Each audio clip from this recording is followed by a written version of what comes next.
In the brutal podcast system, any jackass with a microphone and internet connection can pose as an expert on any topic under the sun. Fortunately, however, there exists a humble duo of said jackasses who at least aspire to minimize the effects of the current egregious level of aforementioned fake-ass horseshit and those who perpetrate it. This duo attempts this very noble task by allowing you, the listener, to have total unimpeded access to the real minutia of their pathetic everyday lives. This two-member task force is known deep within the podcast world as Zero Front. These are their stories.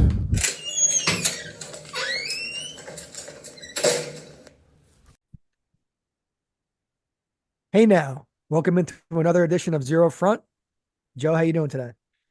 Shawnee, I'm pretty good. I'm a little tired, as you know. I spent some time in Chicago and out with the family in Indianapolis, and I got in the other night. I'll talk to you more about that. But nice vacation, nice time. Football training camps around the corner. Phillies are red hot. Life is pretty good. How about you? I don't know, man. I saw a video where a guy was training his pit bull how to throw bricks off the roof. So anybody who came to the door, the dog would be trained to throw a brick off the roof. I thought that was one of the funniest videos I've seen on the internet. It's like, it's kind of messed up, obviously. I think the guy got arrested, but it's funny that this guy spent so much time training his dog to throw bricks off a roof as like a security system. Yeah, that's Like it's like a full size. You see the dog pick up like a full size brick. It's like dropping him off the roof. Like, that's in a cartoon. That's the Flintstones, man. That's like in a cartoon or something. but do Throwing you see any bricks of that off the stuff? roof. Any of that stuff in Chicago? How was Chi-Town, man? Was it like a culture shock? Was it normal? Was it just like a cool place to go? What was like the general compared to New York City? How would you compare Chicago? Still kind of rudiment. Well, it looks. I didn't see all of Chicago. Now, I mean, the little bit that I did see and experience. I mean, there's nothing like New York, but I'll tell you, when you're taking that little, they call it the architectural tour, where Jim, you've seen it on TV. Every time you see someone on a boat traveling that little channel, that little river channel, and you can look up to either side, and you see these big buildings, and it's a tour that's guided, obviously, and on the microphone, our tour guide was a public school teacher from Chicago, an art teacher. She was wonderful, but she was talking about she knew all the history, and I guess they all do, all the history and the styles and so forth, the architecture, and tells you what was going on when this was built, and this one over here is going to be torn down in a couple of years, and they plan to put this here, and then this building was built in 1998, and the next one was built in 1908 or something, and it's just really neat to be part of that, but riding through there in a boat, and looking up and seeing all that stuff. That's really informative. And of course, I went to Wrigley Field to see, and ironically, the Phils were in town. It did not plan it that way, Sean, but it was a, Yeah, it and was didn't a, the game you go to, Trey Turner hit 2 home runs. yeah. I'm sitting in the left field like corner up maybe 20 rows, which isn't a lot when you talk. These rows are stacked, it's not that far. But it was a nice little corner seat there that my nephew got, and I'm sitting there in Wrigley Field, man. I mean, I'm sitting there in rig. I'm just if that's for a baseball and people know sports. That's like, it's pretty interesting place. I think it was born in it was built in 1910, not born. Well, it was born too, but I saw the ball game there. Phillies won. That was a great experience. Went out to some restaurants and so You see, forth. what does your screen say right now? Joey Pizza. Yeah, I having just I fun with. thought you were telling the story about Chicago. So if anyone listening, like, we have the ability on the screen of our Zoom calls to change the name on the screen. So when Joe was talking, I just changed it to something stupid. I thought he would notice it. It's I, just now it's the screen. oh The no, I screen don't look says at the screen, dude. I'm watching the Phil's game right now. The screen's off to my right, but now I see it. But I it wouldn't have says what noticed it. It says Joey Pizza. does it All right. say? So yeah, and I didn't do the deep dish pizza with a lot of it. I can't take too much sauce. I get heartburn. But we did go out one night to restaurant. I got some pizza there. It was thin crust, but it was good. I normally don't like the thin crust. But no, all in all, Chi-Town was pretty doggone cool. Now, every city is unique, Shawnee. I mean, nothing is like New York. And I said that before. I said that to the dudes that we were talking to from New York at that concert that one night. I said, I always think to myself that Boston, Philly, and New York, we all are cousins because we're northeastern anchor historic cities. We really are. Can you tell the story Made up about? But New York is unique. It really is unique. And Chicago was just, it's almost like a New York, but it's out in the middle of the country. It's the way I would explain it. Almost a New York and out in the middle of the country. But go ahead, Shawnee. Go ahead. Can you explain? This is part of the show. We want to give you some insights into our lives. Joe on the way there he forewent using GPS. He was confident in his route and he had a little detour. Yeah, I've made this run out to Indianapolis. I've made it, Shawnee, over the last 30 years. I've made it, I don't know, maybe, I don't know if I've made it every year, but I'd say 20 times I've made this run. And about 7 or maybe 10 years ago, maybe even longer, 15 years ago, I stopped going through the center of Philadelphia and I would just take the Jersey Turnpike out to the PA Turnpike and it's a straight shot. And a couple of times I can remember I almost made a big mistake. And this time out, I made the big mistake. And now I will never make the mistake again. But I took a bad turn. And when you take a bad turn here on some of these interstates, it's different. I didn't even realize it for a while. And I wound up losing some time. I wound up in a bad situation because my phone wouldn't recharge because I have a phone charger that works. I plug it into your cigarette lighter and it doesn't work. And I tried a couple of 3 chargers. So I know it's not the charger, it's the cigarette lighter. I keep forgetting to mention it to my mechanic. But long story short, I was out of my way, lost a little bit as my phone was dying. And I'm like, oh my God. So I just stopped in to get something to eat somewhere at an Arby's and plugged the thing into the wall and tried to charge it up. But it was a very nerve-wracking day. It took 3-4 hours off it was tough, but you know what? You and I were talking about this before. This could have been a lot worse. At the end of the day, it cost me some aggravation, it cost me some gasoline, and it cost me some time, but it taught me a valuable lesson. And that lesson is, I don't care if I've done this 20 times. Always go a day or two before your trip, even if you've done it before, just to reaffirm. Take your go on the computer and map it out, and just take your finger along and say, yeah, that's where. Because something may change that you never even thought. And wait a minute, what's this? Oh, they're doing construction up here or something like that. Just always reaffirm your directions. For me, that's what I learned. And a lot of folks probably are saying, yeah, no kidding, we do that. And anyway, that's fine too. But I was a little bit like, I made that drive so many times. But it's just one of those things. And thankfully, though, I'm in one piece. I got to where I was going. I slept like a rock that night. And it didn't really hinder my trip at all. It really didn't hinder the next day at all. So it was over before it started, but that's all. So So Chicago was cool, man. You're glad you made the trip. It's definitely a bucket list moment. It sounds like you guys had a cool place too. You had like a place that had like a rooftop and stuff. It was cool. yeah, they wanted to do it up. And it was weird. That neighborhood right off out, by Wrigley Field, it's like any inner city, it's got its spots where it could be late at night. It could be a place where you could get into, trouble. That's all. That's all I'm saying. You have to pay attention to what you're doing. But in that neighborhood, there are a lot of these B&Bs, and these things aren't cheap. And I'm telling you, this thing was 4 stories. We only rented the 3rd and 4th floor.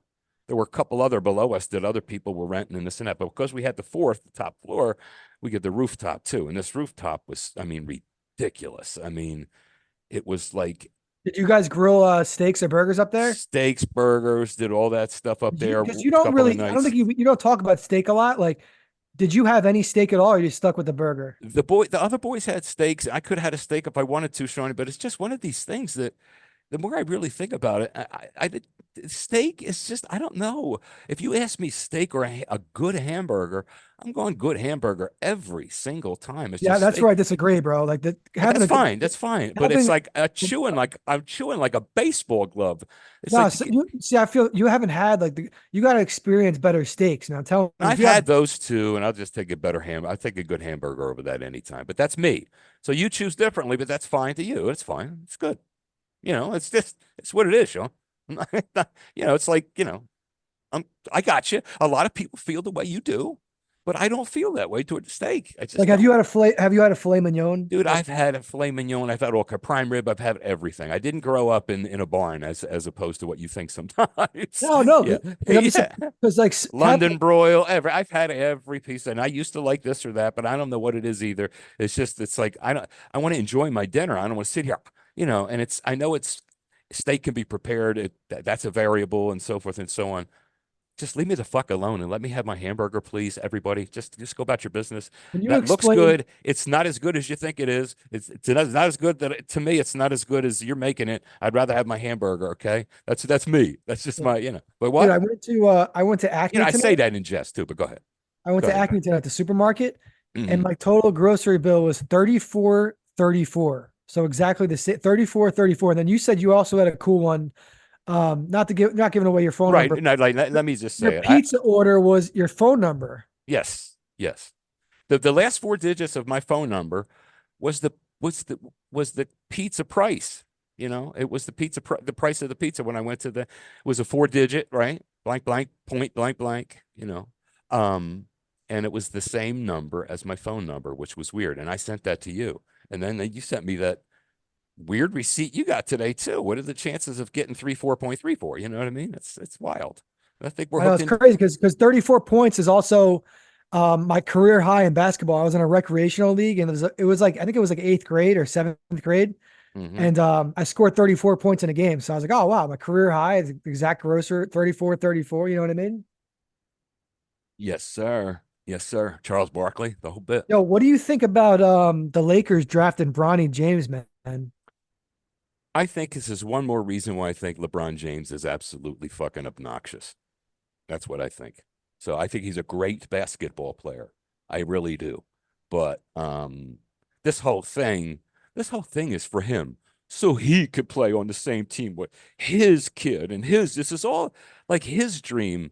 I mean, I'm sure Bronny's going along with it because this kid isn't a pro basketball player. He's not a pro basketball player, He guy. needs more experience because he played one This year of is college. ridiculous. He Go played ahead. 1 year of college. He only averaged like I think it was like 3 points a game. His teammate who averaged like 17 points. I know draft's on potential and stuff, but his teammate averaged like 17 points a game and like 7 assists, like great stats. So it's just when they put the stats next to each other on the same team. Hmm. But you got to think about it this way: the Lakers are investing in LeBron. He's been in LA, I think, for 6 years now or something like that. They don't know, a lot of times second round draft picks don't really pan out anyway. So they're like, oh, I guess we'll just spend a 55th pick on him. But the thing is, they're paying him $8 million dollars, and they're doing it all to please LeBron. So it's definitely a questionable ethically. When you think about it ethically, because another person's losing a spot, a This is guy who could have got nepotism, drafted, brother. Yep, a guy who could nepotism. have got drafted in that spot. And, but like if it turns out that it's a success story, then everyone's going to be like, oh, okay, they kind of got lucky because there's no way anybody in the Lakers absolutely knows for sure if he has any potential at all. They're all just pleasing LeBron. Like people might point out, oh, he had that jump shot there. He stole the ball. He flashed potential for like that minute of the game, but there's no real body of work that proves that this guy should be drafted. But it's all because, but they're doing it for LeBron. So you actually think it from a business point of view. Business wise, it keeps LeBron in LA. It keeps him happy. It's like, and he's close with the owner, like Jeannie Buss. I think she's the owner now. Like her dad was the owner. I think he died. Hmm. So when you think about it from that business point, it's not a horrible move business wise. It's like, because the second round pick, like I said, is probably not going to pan out anyway, but it just looks really like it just puts a lot of pressure on the kid where everyone's going to be like, everyone knows he's only drafted because his dad, but he has to be okay with that. He has to learn how to be okay with that. Okay, it's my dad's LeBron James. That's well, but now I have to prove them wrong. I have to work hard, put my head down, and go to work. Well, I just got to question what's running through the Lakers' mind. You're right. It is an astute business decision. However, you got to think about basketball and you got to think about winning a title. And I just think they'd be better I think they'd be better off closing the whole LeBron get trade. Think about what they might be able to get in a trade, and because Well, now that's over with. they Though. gotta blow it up. They gotta blow it up. They just drafted his son. They signed him to a 2 year extension, so that's over with. Yeah, well, they should have. I mean, because they got to blow. That's what I'm thinking. Why didn't they trade him away, get some picks? Because they have to blow this thing up. If they think they're going to rebuild back with LeBron James, and listen, just because they won or whatever that tournament was in the bubble a couple of years, I'm talking about a real world's championship. Okay, I'm not talking about winning some little playoff tournament in October, whenever the hell they won it, in some bubble. I'm talking about a National Basketball Association World's Championship, a legitimate one. And the Lakers haven't won in a long time. Okay. So, and LeBron hasn't won in a while. You know how to play any It's a wonder he's not jumping over like to Dallas or somewhere right now so he can get another one for himself, for his legacy. Well, Get the fuck out of here. Go ahead. Because the Mavericks just signed Klay Thompson. I think Klay Thompson, as far as I'm concerned, he's probably washed up. But if Klay Thompson has a somewhat decent year with Dallas and it makes them, because they can't go any higher than they went. They got to the finals, like they made it through. Like last show, I made a mistake.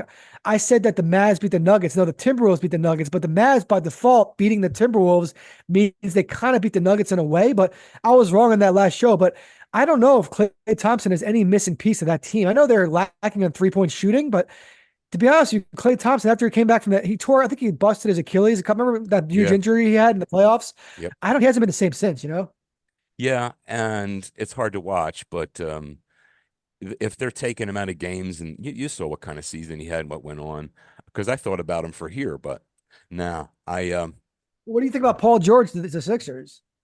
Paul George to the Sixers, and you and I were speaking about this as well. If he can stay healthy, Sean, this man's a really good basketball player, and they just signed a guy today over from the Miami Heat. His name escapes me at the moment, but I heard someone talking on ESPN, one of the basketball heads, talk about he's a lockdown defensive player. He can stick the three. He's got playoff experience, clutch playoff experience with the Heat. He's a good, solid basketball player. So now the Sixers are looking a lot different than they looked last March. So, we'll see though. We'll stay healthy, but these boys can play. You know what I was just thinking? Yeah. That somehow there's some people listening to our show right now who don't like the NBA. Don't really know that a lot about basketball. Well, we're not going to be here long. Yeah, but like I could see there's a 15-second fast forward button, so I could see people like, 15 second. Are they done talking about basketball?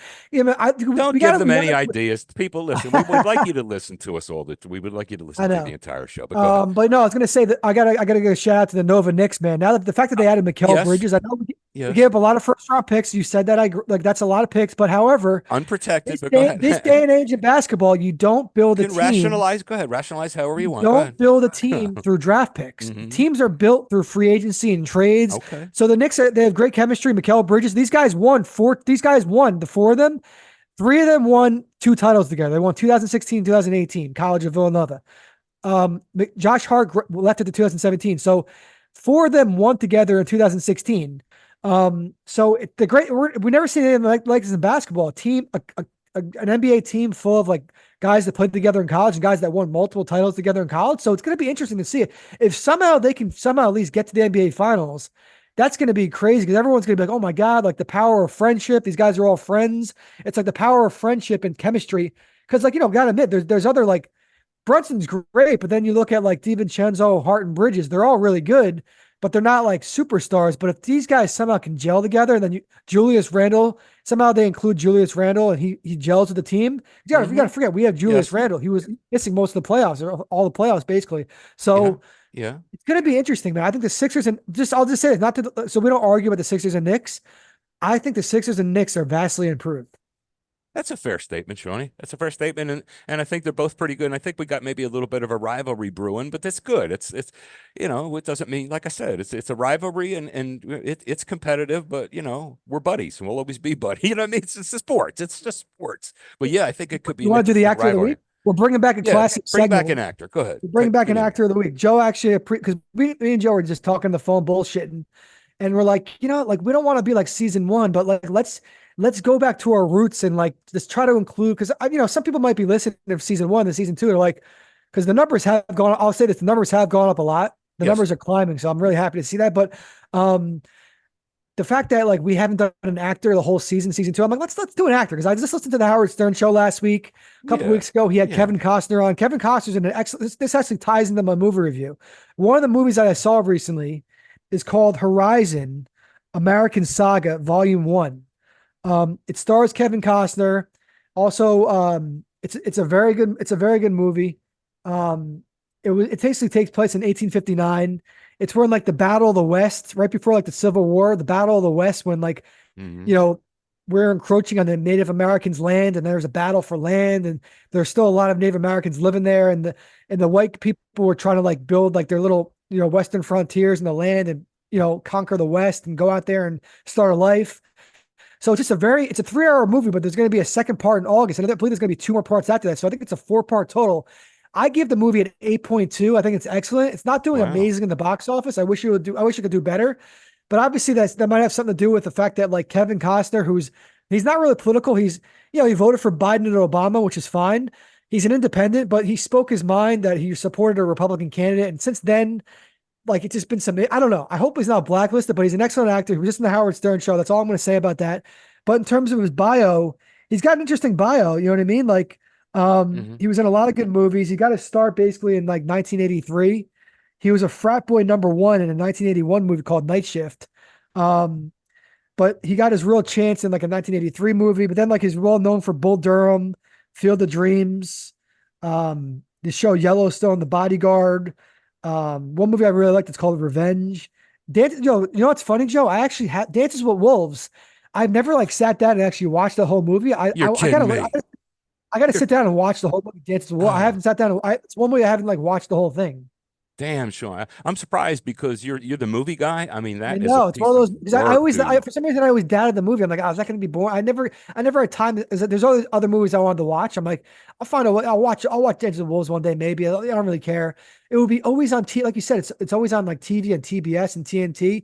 I think I heard Baba Booey from the Howard Stern show saying on the wrap up show, it turns up on like the TBS and like those stations, but like I never like to actually sit down and watch it. So I don't know if you've noticed this too. Does it come up on cable sometimes? I don't know, Sean. I do know that it had been out, and I had. This is what I do with movies. I don't necessarily run to the movies, right? It had been out, and I saw it maybe 3 years after it was out in the movies. So that's still way, way, way back. And I think I saw it one time in between, like from start to finish again. Like I like to watch movies sometimes a second time all the way through. But I love that time. And well, the Dances with Wolves was actually during the Civil War, but it wasn't far off the time period that you're talking, maybe 10 years, 8 years or whatever. But Yeah. that was, and the relationship between the white man and the Native American at that time, and the way they were scared of each other and didn't understand each other, and the way we eventually, you know, um, you know, got along and Yeah, assimilated and all that let kind me of just stuff. do a quick rundown of just a little bio of Kevin Costner. Take your time, He baby. was We're born January not 18th, in any rush. Go ahead. 1955. He was Hey, born January 18th, 1955 in Linwood, California. I'm just reading this off IMDb. take your time. Um, his dad was a ditch digger, electric line worker. He was moving kind of I think That's in cool. childhood That's cool. he was constantly moving around. Hmm. But like he sang in the Baptist church choir, he wrote poetry, took writing classes, it said he built his own canoe at the age of 18 and paddled his way to the Lewis and Clark rivers. So he's always been like I guess an ambitious guy, but he was only 5'2" when he graduated high school. It makes me think because my dad's around 6 foot now. My dad graduated high school. He was really short. So it sounds like like some people can have growth spurts after high school, but Yeah.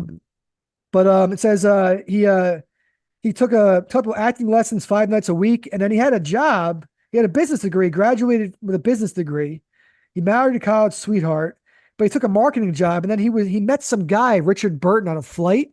And the guy told, I guess they were talking about acting and stuff. He's like, you should really pursue acting. You should pursue acting. And then he went after it. He pursued acting. And he actually did like a soft, this is how some actors start. Some actors start in pornography, believe it or not. Back in the day, it's weird. Like some actors started in softcore pornography and then like just, I don't know, it's weird. But he didn't do that for a while. But then he made his way into films. And then, it says his big break was The Big Show in 83. But then Silverado, 85, it took off. But anyway, I think he's a great actor. He seems like a great guy. Um, he's very authentic. You know what I mean? He's a believable actor. And yeah, I just think he came off well in the Howard Stern show. So I wanted to talk about that. Um, and he's just a very, like my sister actually met him. When my sister was in publicity, she met Kevin Costner. She said he's also a very nice guy. So, if actors have reputations for being jerks sometimes, but Right. Right. sounds like he's got a good reputation. He seems like he's a good guy. He put a lot of money into this recent project apparently. So he's got a lot of he like you got to put your money where your mouth is sometimes. So he spent a lot of money on this new Horizon American Saga franchise. So I don't know. I think he's a good actor, and that's our actor of the week. And Joey, if you have anything else to say, you can. Well, I couldn't help but hear the name Richard Burton. Richard Burton was a famous actor. It was back in the day. He was married to Elizabeth Taylor, who was a really hottie back in the day. And even for me, though, those were a little older. But Richard Burton was a famous actor, and he spoke to him as probably a hell of an inspiration. Kevin Costner to me is Field of Dreams, which is that last scene is always tough. Field of Dreams, The Untouchables. A couple of the movies you mentioned, well, Dances with Wolves, but when you really stop to think about what hasn't this dude been in? I mean, my God, he did the one. Well, he had some clunkers too. Like there was this movie. They all get clunkers. I slept over at my friend's house when I was younger, and we watched this movie. I never forget. We watched this movie, Waterworld. Did you see Waterworld? Hell no. Okay, because it was a big. They spent a lot of money in this movie, Waterworld. It was like a huge blockbuster. Like so, he like most actors, he's had the box office failures, but he was born in 1955, so he's like, he's turning 70, I guess, next year. But the fact that he's still doing it and he's still like reinventing himself, because that show I don't know if Joe, you've ever seen the show Yellowstone. I watched the first 2 episodes and I was out. I was like, this is more of this bullshit. Go ahead. Yellowstone. It's an excellent show, but he's no longer in that show anymore. But yeah, man, I just think he's a good class, one of the all-time greats. Fantastic guy. And you know what he's got that the fact it's you got to think about people's lives. If he never talked to Richard Burton on a plane or wherever he talked to him, right? Imagine he never like went after acting and stayed whatever his career was. This is what I'm saying with people. You never know. No, you never know. You never know. I like that persistence. And one of the things that I like too is well, I'll talk about it later. It fits into something I'm going to say. Doesn't this tie into your lyrics? Yeah, it's going to tie into there, as a matter of fact. So you want to do your lyrics now? Sure, I can do the lyrics. And as you know, I just got back from Chi-Town, so I was inspired to do something by that group, which I love that group. I've loved it for a long time, since I was young. And let me just quote the lyrics here. Okay. So now the time has come for both of us to live on the run. Oh yeah, oh yeah. Knowing that you would have wanted it this way, I do believe I'm feeling stronger every day. Yeah, yeah, yeah. The song is Feeling Stronger Every Day. The album is from Chicago V1 or 6, Roman numeral 6, same thing. Just trying to give people a picture of it. It's a Roman numeral 6. 1973. Of course, the band is Chicago, and the song was written by Peter Cetera and James Panknow, the members of the band. This hits home in a number of different ways. Let me just read to you what they said about it. The band's drummer, Danny Seraphine, said about Peter. Peter wrote a song about his marriage falling apart. He'd gone through a really hard time and was starting to feel better. Okay, that was the drummer talking about Peter, the guy that wrote the song. Peter later said, the song was about relationship, but yet underlying that relationship, it's almost like the band is feeling stronger than ever.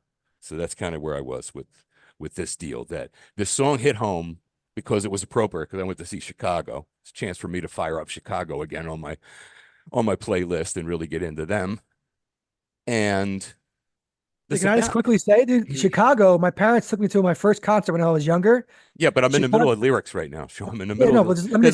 You can do that when I'm done the lyrics. You can do that, all right? So when I'm done mine, you can do it. I appreciate it. No, save it. I'm serious. Save it for when you're done, for when I'm done. But the Chicago part of it was inspiring me to go ahead and pick this song. And when I looked at it, it's about separation, but sometimes separation, whether it be a relationship or business or whatever it is, sometimes separation is better for everybody involved, but it's always difficult. It's always difficult. So I saw it that way. Personally, I've had, I can remember, Shawnee, when I had my first bad breakup and I was talking to Pop. And Pop told me a quick story. He told me a story of his first time that he broke up. He was dating a girl for a while, and it was all good. She was a little bit older than he was. He was about 18, and I think she was 21 or something. And he went on for months and months and months, and he thought, wow, he said, the one problem, though, the war ended. World War II ended. And the guys came home, and he had a lot more competition, and we've all been kicked and we've all been kicked down there and we've all been punched in the stomach by breakups, and they're hard, especially when you're young, the first one. But him telling me that story, and he said he woke up every day, he felt like horrible and he felt bad. And he says one day he just woke up and figured, what the hell? This is bullshit. I'm done with this. And he moved on. But I guess what I'm trying to say is this song says sometimes separation is good. It's always challenging emotionally. It can help us grow, and time heals all wounds. In a secondary, I'm almost done, Sean. In a secondary interpretation, I got out of it too, is us, brother, is zero front. And zero front is feeling stronger every day, much like he felt about his band, like I'm not comparing us to Chicago or something. What I'm saying is that I took it that way too, like just from our little project here, feeling stronger every day, brother. And we thank everybody. The numbers are just steady. We're not going to be on Jimmy Kimmel next week or anything, but the numbers we need to see, we've been seeing those and some. So it's an inspiration thing, and it was the cool thing because it was Chicago. Can I just say, Now I want to hear every word you got to say. Go ahead, brother. Okay, because Joe, while you were talking, I went to the bathroom and I just waited for you to be done speaking. I was in the bathroom just reading the paper, so I had no idea what you just said. I'm just letting you know now. I'm joking. I'm joking, man. Okay. I heard the whole thing. It was, honestly, I'll be on, from the heart, dude. I think it was a great. That we're getting back to our roots of the lyrics and more explanations and more feelings to it. I think those are a great choice of lyrics, brother. I agree with every word you said. Thank you, brother. It's cool. I was You not. said I was not in the bathroom during that whole thing. I would drive to your house now, kick your ass if you were. No, I'm just kidding. No, sir, I love you. I ain't going to. Listen, what were you going to say though? I did want to hear what you had to say, Sean. I didn't want. Yeah, I wanted to get it in before I talked about the lyrics. Basically, what I was saying was I was fortunate enough as a young fellow. I don't know how old I was. I don't know if I was even 10 years old at the time. I might have been. I don't know. My parents took me to PNC Arts Center in Holmdel, New Jersey. It's an outdoor venue. Yes. Excellent concert venue. If you ever want to see a concert, the parking is actually free there. It's one of the best parts about the venue is parking is free. Other venues, they nickel and dime you for $40, $50 for parking. So shout out to that PNC Arts Center. But anyway, I saw my first concert and it was happened to be Chicago. So from a very early age, I was always hearing Chicago in the car. I got my musical roots in the car, basically, around the house. I know lots about classical rock, and that's why I'm obsessed with music. But that first concert was amazing. I remember seeing when I was there, bro. Joe, they had like they're the band. They have like saxophones. Yes, the wind instruments. Yes, they have like all those. It was to see that as my first concert. I'm like, wow, they got a lot of different instruments. I mean, is this normal? Like, what the hell's going on? I can remember being in 11th grade and I had an English teacher who was pretty cool. He was a musician on the side and he would do weekend gigs and this and that. But he told us that he said something about the band Chicago. I mean, as far as musical talent, what they do with the wind instruments, and they're so eclectic and they're just so good. And he said from the standpoint of being musicians, he said they have a lot of talent. What a great group. He did. And I took his word because the dude was smart and he was a musician. He knew his stuff. So, and I always liked them anyway. From the time I'm a little kid, I can remember Saturday in the park when I was a little kid and it was Saturday and we were going to the park and it was the 4th of July. I was, whatever, it was like 73, 74, 75, one of those. It was really, and it was a great time back then. And I just think that it was appropriate too because I was there, but I've always liked them. I've always liked, everybody's like, well, 25 or 6 to 2 4 or Saturday in the Park or If You Leave Me Now. All that stuff.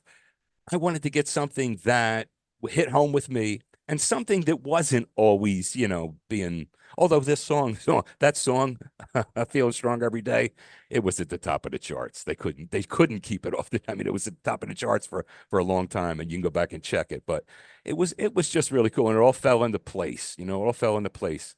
But that rooftop out there was cool, Shawnee. Was talking to you some of those nights. I would get a little feel good going on, and I'd go up there, and I could see the skyline of Chicago. And then turn the other way 180 degrees and look back two blocks and see the lights of Wrigley Field. It was just really cool. But the whole thing was cool and it was great. Now family trips are family trips, and you know what? Like any family. How long's the flight from New Jersey to Chicago? Do you know? I don't know, but because there's this new. I just want to segue into this. But do you have any more? Are you done with the lyrics? I think so. And I'm glad you liked them too. And Chicago rocks. Go ahead. Yeah. There's a new trend. And my best friend, he lives in South Carolina. He just flew from South Carolina to Jersey. And I've been joking around with him about this. It's like, I'm like, yo, when you fly here, you got to do this new trend. It's called raw dogging on a flight. Basically, guys are going onto the flights. It could be the flight could be 8 hours, and they're just challenging themselves. It's called raw dogging a flight. They sit in their seat and they stare directly in front of them. Sometimes there's a screen there with the plane, so you get to see it. Sometimes, on the map of the flight, it shows you like the map screen of the flight and what state you're in, where you're flying over and stuff, and altitude and that type of thing. So these guys are sitting on sometimes an 8 hour flight, is staring at the screen, not going to the music, not putting their headphones in, not eating. It's called raw dogging a flight. So it became a funny. I kept texting him. I was like, yo, you got to raw dog the flight and stuff like that. And like, it was like in GQ. It was all these different like news posts. But can you imagine, Joe? Would you ever go on a flight for like 4 hours and just stare at stare in front of you, do nothing for 4 hours straight? Would you be able to do that? I might be if I had some incentive, but I sure as fuck wouldn't call it raw dog. That's something completely different, dog. That's a whole different. I don't know what that fuck that is. What you're talking about is like another name could be eye planking or something, anything. But I mean, that's I don't know where they get that from. That. But what I wanted to do, Sean, I thought that's a neat story. I guess I could if I had some incentive, but On the real? Yeah, where they get that name is a little weird. But yeah, I'd like to do on the real. Much like people talk about. Well, last year we used to do on the reel. We're going to do variations of it, and here and there. This year we're going to bring this stuff back periodically, but not just drill it every time, right? So on the reel, we'll do it on the reel. Do you see the screen? What does the screen say? Listen, stop, Sean. Come on, come on. All right, let's go. So what I want you to do, I want you to pick the real story out here, okay? The real little. I'm not going to give you too much information. Can't start reading you headlines and stuff. But what I can do is, like, give you a little litany, and have you decide. Okay, story number. Remember now, Shawnee, you want the real one. You got me? Two of them are fake. So one of them's real. There's three, and one's real. Yes, sir. Yes, okay. sir. So it's on the reel, literally, and on the reel. Okay. First story. A grandfather in Buffalo, New York, purchased a literal ton, 2,000 pounds of jelly beans for his 8-year-old granddaughter's birthday party. Got it? Yep. Okay. Second one. 30-year employee of the White House claims to have seen the late JFK in the White House on 3 different occasions between 1992 and 2022. I'm going to say that again. 30-year. Okay. The next one. Oh, the house from the original Texas Chainsaw Massacre is now a family restaurant.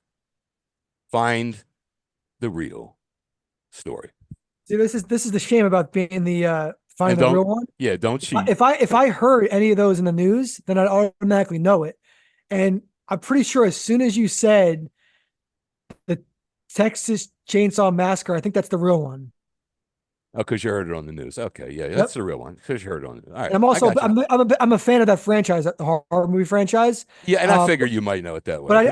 But so that's the thing. When you do the real one, if I heard that, I'm gonna zone in on it right away. Mm-hmm. That's good. Well, you got hell of a lot better since last year because your batting average wasn't that good last year, and now all of a sudden you're batting 1,000. It's kind of weird.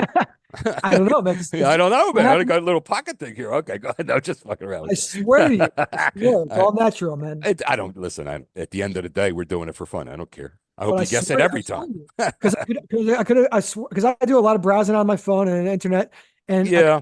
Texas Chainsaw Massacre. That's something I wouldn't forget, dude. And that's something I thought to myself. He knows movies, and he's all over movies and stuff. That's and especially you and I were just talking about that one not too long ago. I think. I was telling you this. I sure as hell wasn't going to choose the JFK one as the real one.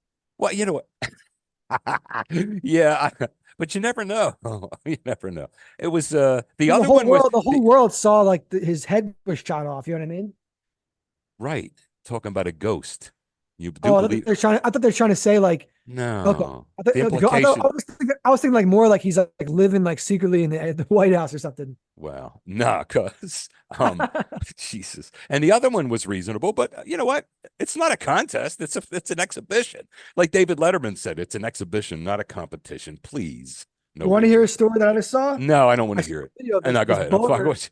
This boater in Florida, he opened a beer with an alligator's teeth. He took the alligator, opened its mouth, and he opened the beer with the teeth. I'm like, that's such a Florida thing. Yeah, that is. That's a Louisiana thing. And you know, I just finally finished. I finally finished watching Ted Lasso. Um, you said you watch all Ted Lasso, right? Oh, I watched the, yeah, absolutely. That was Yeah, a it's good, good, man. It's good. Just that one character, Nate. Anybody, I don't know, spoil this for people watching, but they turned that one character, Nate, so evil.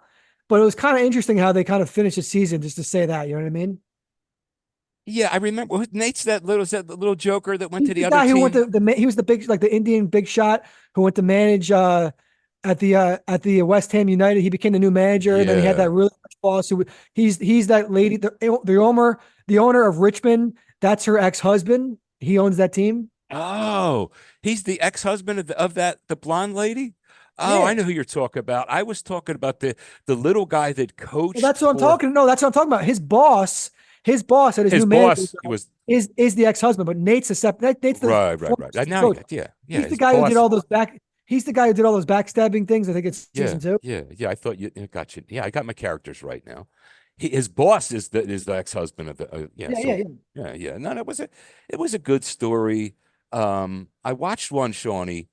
I think I mentioned it. That I don't know if I mentioned it before, but it was called Lessons in Chemistry. It was really cool. It was really, really cool, and it showed what women had to go through, even as recently as like in the 1950s and shit like that. I mean, very competent, capable woman with women what they had to go through. It was tough. It was tough. It was tough to watch, and it makes me a little more empathetic. I always was, but it makes it even more so that yeah, that's a drag when you got to do this and you have to do that and you want this job and you're more than capable and so forth and all that kind of stuff. And it was just an interesting story too. Lessons in chemistry and the lady, the main actress she was a cutie too, a little blonde. I don't know her name, but she's a good actress. But I watched that and I watched that thing you and I talked about called the Big Door Prize or something like that. I gotta Yeah, tell I you, think that show. I'm fading on that, man. I'm just fading I out know. on it. I couldn't. I started watching season two of Big Door Prize, but I couldn't stay. I couldn't get into it, and apparently they ended it after season two. Like there's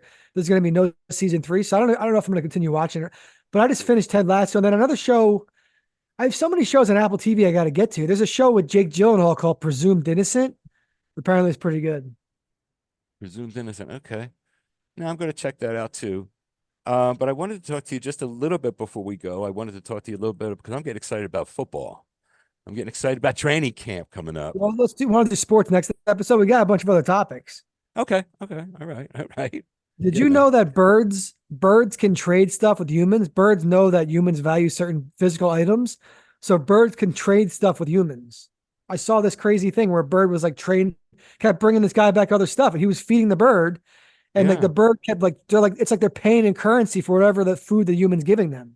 Yeah, I'll do this if you do that. I'm gonna get this. I'm gonna do this if I get that. The bird's thinking. That's all. I'm gonna do this if I get that. I'll give you this and you give me that.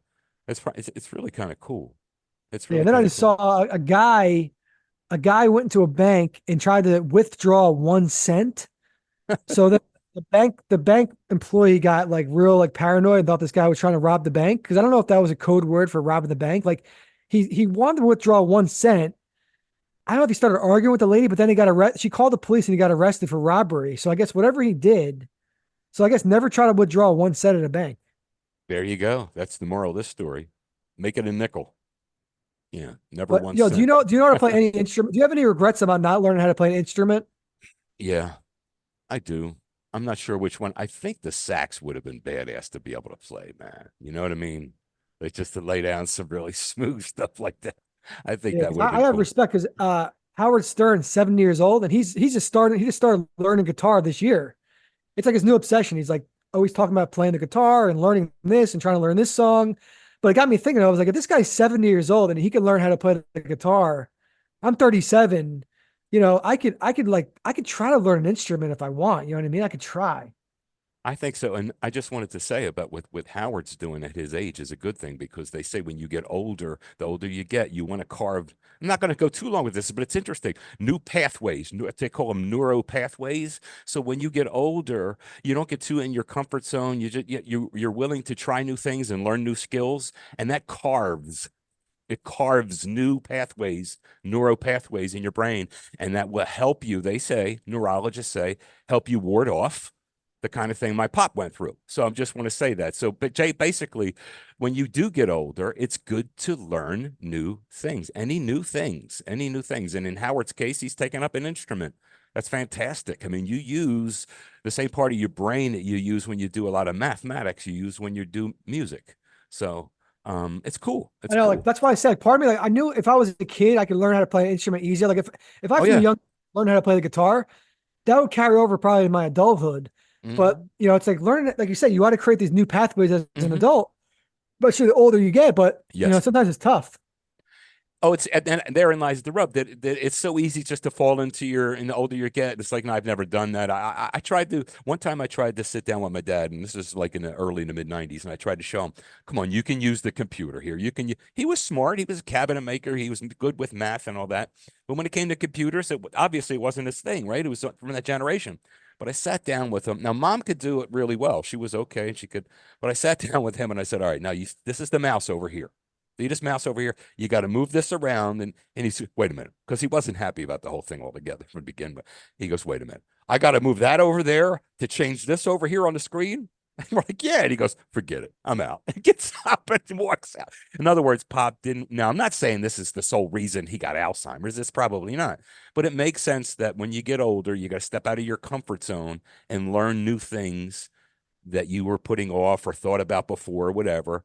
But new is the key. New skills, could be art, could be anything, new instrument, it could be a new language, anything. So I just figured I'd get that in there because, it was right in there to what you were saying, bro.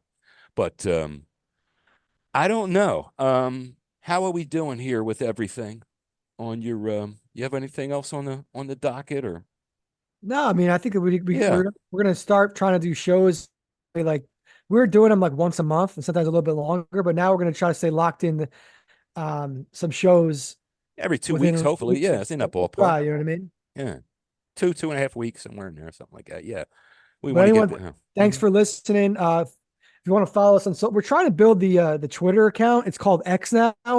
But it's like Twitter, like it's really tough to like grow your, like what I'll do is I'll post the episodes on the Twitter account, but getting actual, like a lot of people listen to podcasts, don't really care about following the show on social media that much. Yeah. But what I'm saying, we're trying to build the X account. It's Twitter, basically. It's, it used to be called Twitter.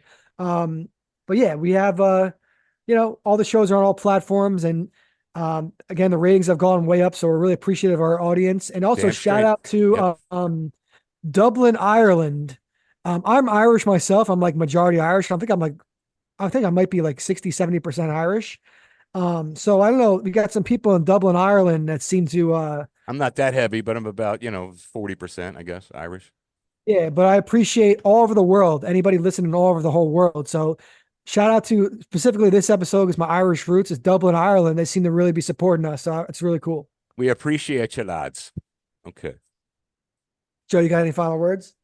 Yes. As you know, I just came on a long road trip, and the words are this. When I come home cold and tired, it's good to warm my bones beside the fire. Good night. Take care, everyone.